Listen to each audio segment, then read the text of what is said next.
थेट जाऊया, उदय सामंत बोलतायत। परंतु त्यांना पुन्हा एकदा महाराष्ट्रामध्ये येऊन उद्योगधंदे सुरू करायचे आहेत, त्यांना महाराष्ट्रामध्ये इन्व्हेस्टमेंट करायची आहे आणि महाराष्ट्रामध्ये इन्व्हेस्टमेंट करताना फॉरेन डायरेक्ट इन्व्हेस्टमेंट घेऊन देखील त्यांना महाराष्ट्रामध्ये यायचं आहे। अशा पद्धतीची पॉलिसी करण्याचा निर्णय आज आम्ही त्या उद्योग विभागाच्या कार्यक्रमामध्ये बैठकीमध्ये घेतला आणि त्या समितीचे अध्यक्ष स्वतः डॉक्टर माशेलकर साहेबांना करण्याचा आम्ही निर्णय घेतलेला आहे, जेणेकरून अल्ट्रा मेगा प्रोजेक्ट जे उद्योग क्षेत्रामधले आहेत त्याला तर वाव मिळेलच, परंतु जो मराठी माणूस, महाराष्ट्रातला माणूस परदेशामध्ये गेला आणि त्याला पुन्हा एकदा येऊन एक्सपान्शन करायचं असेल किंवा नवीन उद्योग सुरू करायचे असतील तर त्याला एमएसएमई पासून अल्ट्रा मेगा प्रोजेक्टपर्यंत शासनाच्या मार्फत चांगल्या सुविधा उपलब्ध करून देण्याचा हा उपक्रम आहे आणि त्या कार्यक्रमासाठी मी बालेवाडीला उपस्थित होतो। आज जी पत्रकार परिषद दुसऱ्या महत्त्वाच्या विषयावर आहे ते म्हणजे जागतिक मराठी विश्व संमेलन जे आहे ते पहिलं संमेलन मुंबईमध्ये झालं, दुसरं संमेलन वाशीमध्ये झालंय आणि तिसरं संमेलन अभिजात भाषेचा मराठी भाषेला दर्जा मिळाल्यानंतर पुण्यामध्ये करण्याचा निर्णय आम्ही घेतलेला आहे। हे विश्व मराठी संमेलन 31 जानेवारी, 1 फेब्रुवारी आणि 2 फेब्रुवारीला फर्ग्युसन कॉलेजच्या मैदानामध्ये आम्ही आयोजित केले। या संमेलनाच्या उद्घाटनाला केंद्रीय सांस्कृतिक मंत्री गजेंद्रसिंह शेखावत देखील उपस्थित राहणार आहेत। राज्याचे मुख्यमंत्री देवेंद्रजी फडणवीस, उपमुख्यमंत्री एकनाथजी शिंदे, अजितदादा पवार आणि या खात्याशी संबंधित सगळे असलेले मंत्री महोदय, लोकप्रतिनिधी उपस्थित राहतील आणि या विश्व संमेलनापासून नवीन एक उपक्रम आम्ही सुरू करतोय, तो म्हणजे जागतिक स्तरावर ज्यांनी लेखन केलेलं आहे, जे सगळ्यात ज्येष्ठ साहित्यिक आहेत, अशा एका साहित्यिकाचा सत्कार आणि ज्या तरुणानं स्वतःची सुरुवात ही मराठीपासून केली आणि तो आज सेलिब्रिटी बनलेला आहे, अशा दोघांचा सत्कार या विश्व संमेलनामध्ये करण्याचा आम्ही निर्णय घेतलाय। त्याच्यातलं पहिलं जे नाव आहे ते पद्मश्री मधु मंगेश कर्णिकांचं आहे, त्यांचा यथोचित सत्कार होईल आणि तरुणांमधलं दुसरं जे नाव आहे ते रितेश देशमुखांचं आहे, ज्यांनी मराठीतनं सुरुवात केली आणि आज हिंदी फिल्म इंडस्ट्रीमध्ये फार मोठं नाव त्यांनी महाराष्ट्रीयन म्हणून कमवलेलं आहे। हे कार्यक्रम करत असताना आज पुण्यातल्या स्थानिक सगळ्या साहित्यिकांशी मी चर्चा केली। या संमेलनामध्ये कुठचे विषय असावेत याच्यावर आमची सांगोपांग चर्चा झालेली आहे। येत्या 8 दिवसात बाल साहित्यापासून लोककलांपर्यंत सगळ्याचा समावेश याच्यामध्ये असावा, संत साहित्याचा देखील समावेश असावा अशी मागणी सगळ्यांनी केली। परदेशातल्या देखील जास्तीत जास्त मराठी साहित्यिकांना या ठिकाणी बोलवावं हा प्रयत्न आम्ही करतोय आणि हे संमेलन यशस्वी होण्यासाठी जसं पुणेकरांचं सहकार्य मला अपेक्षित आहे तसं सगळ्या पत्रकारांचं देखील सहकार्य अपेक्षित आहे आणि तुम्ही देखील एक साहित्याचाच एक भाग आहात, मराठीचाच एक भाग आहात आणि म्हणून अभिजात भाषेचा दर्जा मिळाल्यानंतर पहिलं साहित्य संमेलन हे पुण्यामध्ये होतंय, ते आम्हाला सगळ्यांना मोठं करायचं आहे। याच मैदानावर परवा पुस्तक प्रदर्शन देखील झालं, त्याची नोंद जगानं घेतलेली आहे आणि त्याच मैदानावर होणाऱ्या विश्व संमेलनाची नोंद देखील विश्वानं घ्यावी यासाठी याचं नियोजन आम्ही पुण्यामध्ये करतोय।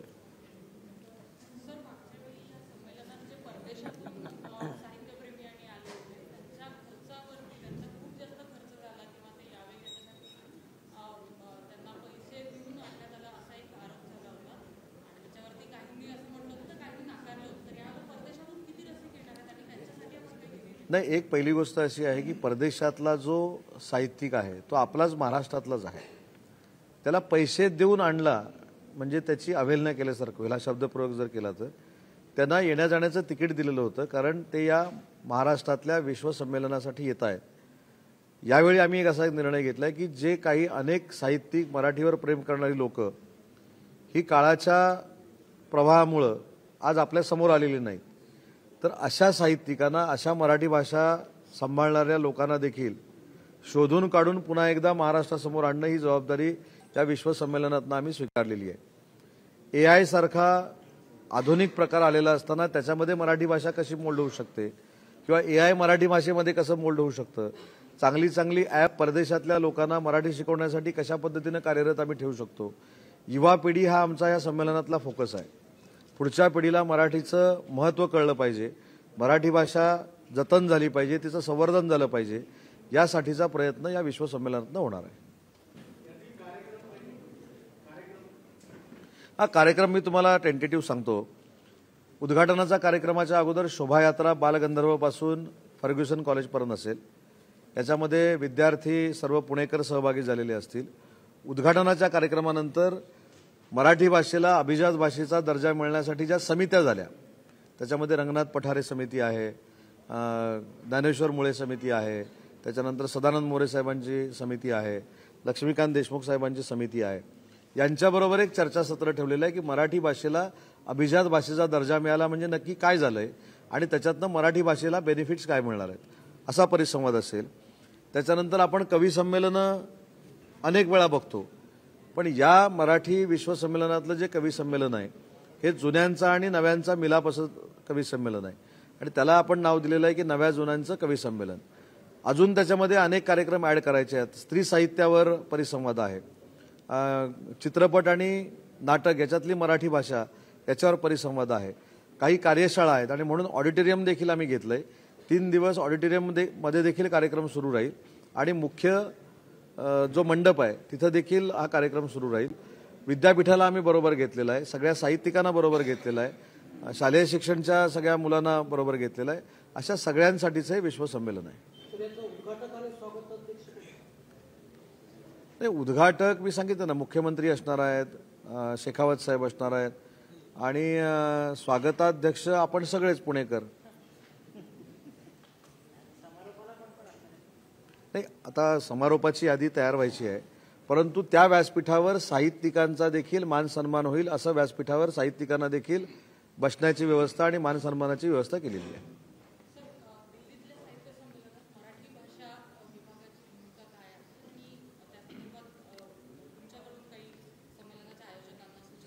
मी स्वतः त्या संयोजकांशी बोललेलो आहे. मी परवा देखील दिल्लीत काही मंडळींशी बोललोय.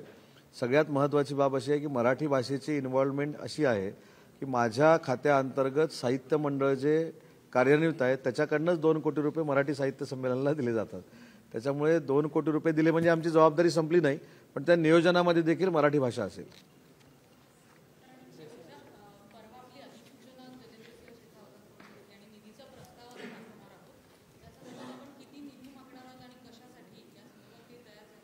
नाही, त्या अधिसूचनेच्या बाबतीमध्ये मला सुरुवातीला काही लोक जो संभ्रम निर्माण करण्याचा प्रयत्न करतात तो मी आधी दूर करतो. मी दिल्लीला गेल्यानंतर असं कुठेही म्हटलं नाही की त्याच दिवशी मी GR काढून घेतला किंवा त्याच दिवशी अधिसूचना छापली गेली, असं कुठेही मी म्हटलेलं नाही. मी असं म्हटलं होतं की माननीय पंतप्रधान महोदयांनी मराठी माणसाचा स्वाभिमान जागवला 4 ऑक्टोबरला. 4 ऑक्टोबरला मराठी भाषेला अभिजात भाषेचा दर्जा मिळाला आणि जी अधिसूचना महाराष्ट्र सरकारकडे आलेली नव्हती ती का आली नाही याच्यासाठी आम्ही शेखावत साहेबांची भेट घेतली आणि ती न आलेली अधिसूचना शेखावत साहेबांनी आमच्या ताब्यामध्ये दिली. ह्याच्यामध्ये आम्ही काय गुन्हा केला? त्याच्यामुळे मी काही ती 4 ऑक्टोबरची तारीख पण बदलली नाही आणि 4 ऑक्टोबरचीच अधिसूचना घेऊन आलोय. पण ती जी 3 महिने आली नव्हती ती आणण्यासाठी आम्ही दिल्लीला गेलो होतो. पण काही अतिउत्साही लोकांनी असं सांगितलं की दिशाभूल आहे. दिशाभूल कसली? GR घेऊन मी स्वतः आलो. परंतु या सगळ्या ह्याच्यामध्ये शेखावत साहेबांनी अजून एक आम्हाला पाठबळ दिलं. प्रस्ताव पाठवल्यानंतर तातडीनं निधी मंजूर करून देऊ. प्राकृतला देखील अभिजात भाषेचा दर्जा मिळालेला आहे. प्राकृत देखील मराठी भाषेचा बेस आहे. त्या प्राकृतचे देखील काही पैसे आम्ही तुम्हाला देऊ असं अभिवचन त्यांनी दिलंय. विधिमंडळातले सहकारी आपल्या समवेत असणार गोपीचंद पडळकर, सदाभाऊ खोत, निलेश राणे, नितीश राणे किंवा आता संजय राऊत हे ज्या पद्धतीने मराठी भाषा बोलतात त्यांना तुम्ही आज इन्व्हाइट करणार आहात का, जेणेकरून मराठी कसे बोलावे हे त्यांना तुम्ही सांगणार आहात? मराठी कसे बोलू नये असा परिसंवाद जर घेतला तर यांना बोलवावं लागेल आणि मराठी कसे बोलावे याच्यासाठी आहेत ना तज्ज्ञ आज आले होते सगळे. कसे बोलून यांना तुम्ही इन्व्हाइट करणार आहात? आग्रही आहात का? कारण सगळ्यांना नाही, ते परिसंवाद घेण्याची गरजच नाही. रोज सकाळी तुम्हीच दाखवता ना.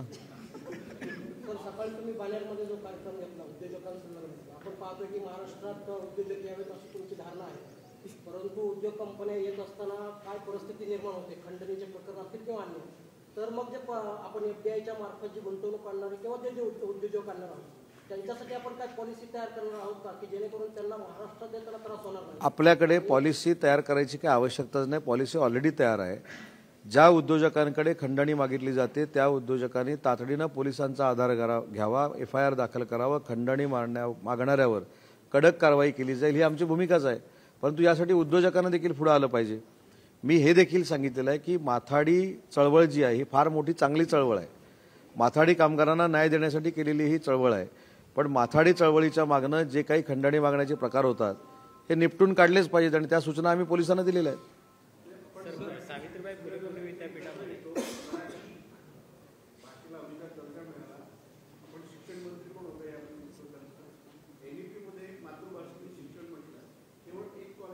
एक कॉलेज